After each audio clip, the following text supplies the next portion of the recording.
Hello and welcome back once again to my channel. If it's your very first time of coming across this channel, hello, I am Oma Click. You are highly welcome. So in today's video, I'll be sharing some baking mistakes that you never know you are doing. So there are two different between these cakes over here. So as usual, I'm going to make use of the same ingredients, but this time around different measurements. Okay, so I'm trying to experiment the reason why your cake ended up this way and not this other way. Okay, so let's get started. The first mistake you are making as a baker is your eggs. Okay, you have to whisk this egg, whether you are whisking with your spoon or your hand whisker. Make sure you whisk this egg until air bubbles develops. Okay, without these air bubbles, this cake is not going to be soft. So this cake really needs these air bubbles so that it can be soft and fluffy. Okay, make sure you whisk properly until it is fluffy.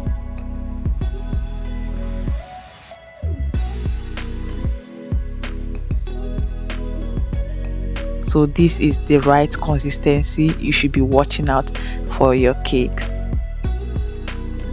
For someone that likes to substitute something into their eggs, I would advise you to first of all whisk this egg properly before you start adding any other ingredient into it.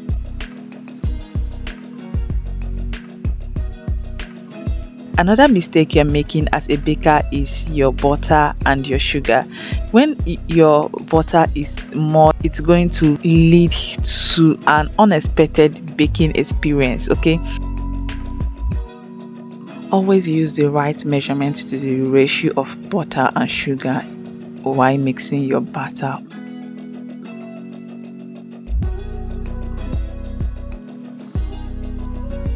Another mistake is not creaming your butter and your sugar properly before going in with your ingredients. Okay, make sure you cream your butter and your sugar properly, because this can help to make the cake lighter and fluffy. The reason why you are creaming your butter and your sugar properly is to allow in air bubbles into this batter so that this cake will end up being lighter and fluffy.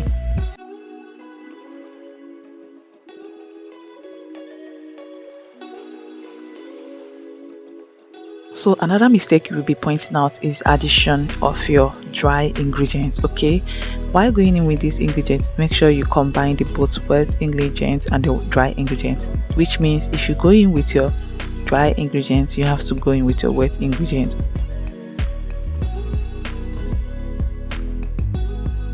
Don't go in with all your dry ingredients directly into your wet ingredients. Also have in mind that this flour contains glutens. Okay, and glutens, they don't dissolve easily in water.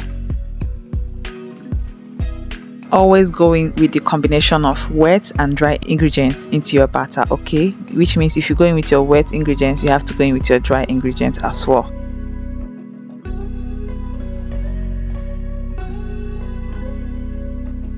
Another mistake you make as a baker is the use of baking soda and baking powder. Okay, always check out for the strength of your baking soda and your baking powder.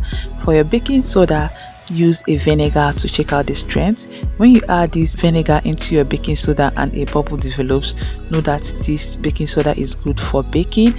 And also for your baking powder, when you add a warm water into the baking powder and air bubbles develop, know that this baking powder is good for baking. Okay, always check out for the strength of your baking soda and your baking powder.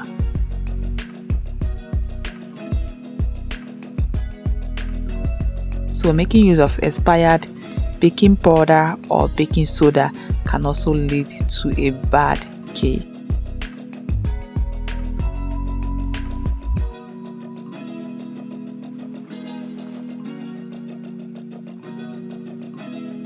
Another mistake you'll be making as a baker is the addition of flour into your batter. Okay, at some point you'll be like, oh, I have added enough dry ingredients into this batter, but no, those dry ingredients are not what is going to bake this cake. Is your flour that is in this batter that is going to bake your cake for you. Okay, make sure you add the right measurement or the right quantity for baking of your cakes. okay, so that this won't lead to an unexpected baking experience.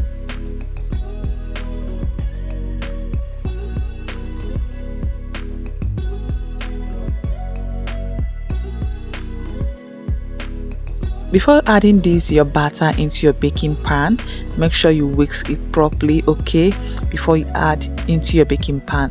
Avoid making the mistakes of adding your batter into your baking pan and start whisking in the baking pan. It will lead to a bad experience, okay?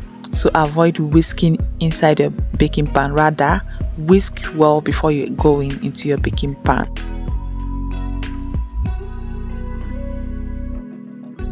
And mind you, this is not the right consistency for baking this cake, okay? This batter is too watery. Make sure your batter is thick enough, okay? And another mistake you'll be making as a baker is greasing your pan.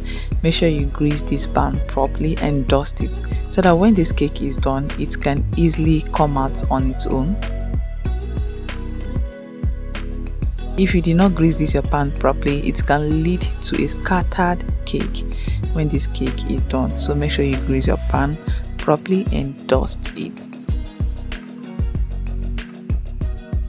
While adding your batter into your baking pan, always give space for the rising and fall of this cake, because while this cake is baking in the oven or in your baking equipment, it always rise and fall. Don't make the mistake of filling your batter to the brim of your baking pan.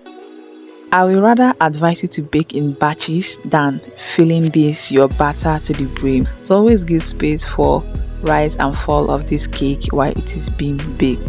Before you go in with your baking pan, tap your baking pan on the working surface so that it will cover those edges, okay? It will fill up those edges, okay? And another mistake is not heating your baking equipment before going in with your baking pan. Avoid that. It is going to reduce the baking time and also lead to a bad experience. Also avoid opening and closing of your baking equipment, okay? And make sure your baking equipment is airtight. Air shouldn't leave this equipment at any point while baking it. And whenever you notice this kind of experience in your cake, just know that the butter in the batter is small, okay? Which means that you're going to be ending up with a bad cake. And whenever you notice this kind or this type of cake, just know that you'll be ending up with a good cake.